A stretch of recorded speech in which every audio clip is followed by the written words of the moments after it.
Assalamualaikum warahmatullahi wabarakatuh. Nama saya Fatur Anwar dari kelas E Akuntansi. Di sini saya akan mempresentasikan UAS mata kuliah Statistika Ekonomi. Yang pertama, pengertian statistika. Statistika adalah ilmu yang mempelajari tentang cara merencanakan, mengumpulkan dan menganalisis dan menginterpretasikan data yang menjadi informasi untuk membantu keputusan yang efektif. Yang berikutnya yaitu jenis-jenis statistika. Yang pertama, statistika deskriptif untuk memperoleh gambaran atau ukuran yang tentang data yang ada. Yang kedua, statistika induktif membuat referensi untuk ukuran populasi atau menguji hipotesis. Dan yang berikutnya yaitu perbedaan populasi sampel. Dengan contohnya, pertama, populasi adalah keseluruhan objek yang akan diteliti, sedangkan sampel atau contoh sebagian dari populasi yang benar-benar diteliti.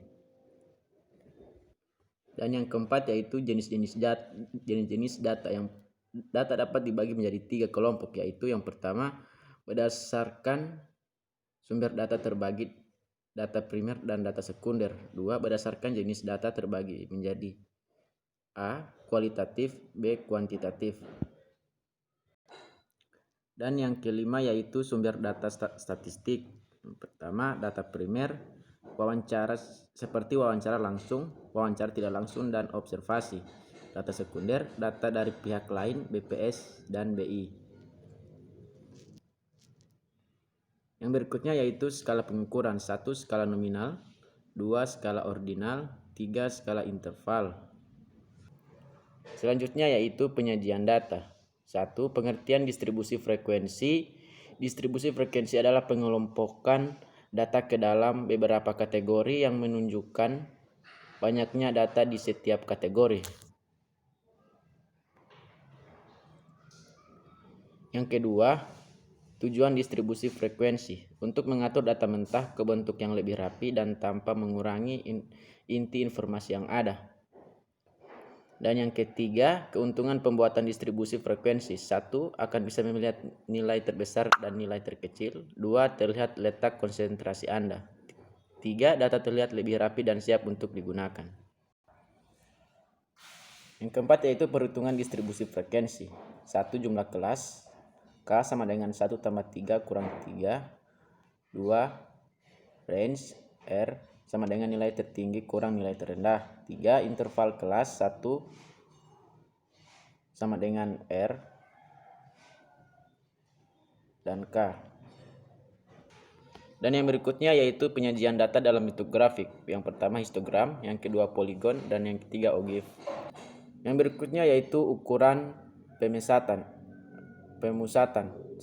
Mean, modus, dan data tunggal. Median data tunggal ganjil ME sama dengan data K dikurangi NH dalam kurung, genap ME sama dengan data K1 kurang N tambah data K2. Modus dan data tunggal, nilai dengan frekuensi tertinggi atau nilai yang sering muncul. 3. Mean, median, modus, data berkelompok. Dan yang berikutnya yaitu ukuran penyebaran. 1. Perbedaan standar deviasi dan variansi. Standar deviasi merupakan simpangan baku adalah ukuran penyebaran angka dalam suatu distribusi. Yang kedua, rumus menghitung standar deviasi dan variansi. 1. Rumus standar deviasi dan data tunggal. Rumusnya yaitu S sama dengan N sama dengan 1 X1 dikurang X bar pangkat 2 sama dengan N kurang 1. Dan yang berikutnya itu rumus-rumus standar deviasi dan data populasi. Sama dengan R sama dengan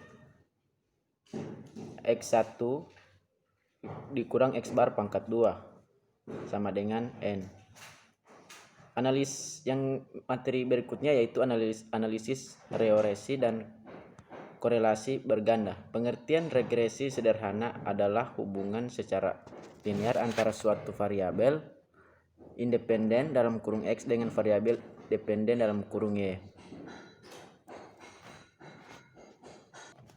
Yang kedua yaitu pengertian korelasi berganda, merupakan peluasan dan analisis korelasi sederhana bertujuan untuk mengetahui bagaimana derajat hubungan antara beberapa variabel independen dan variabel independen secara bersama-sama.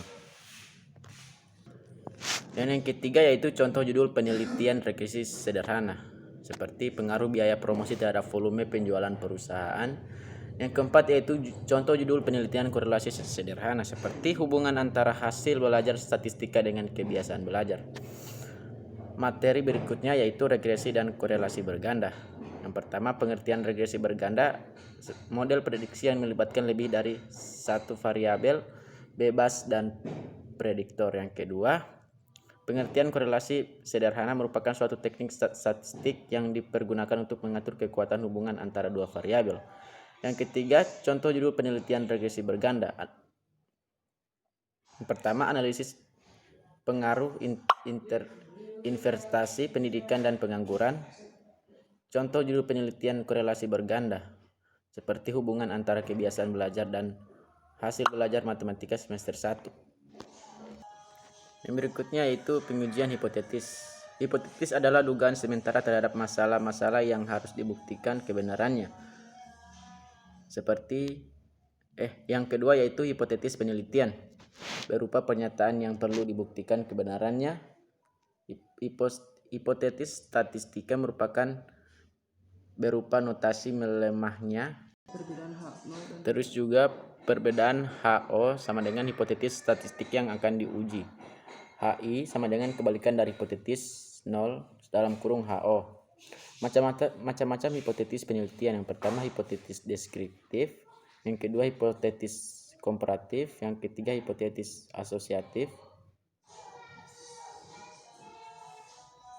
Baiklah, itulah video resume UAS statistika dari saya. Sekian dan terima kasih. Assalamualaikum warahmatullahi wabarakatuh.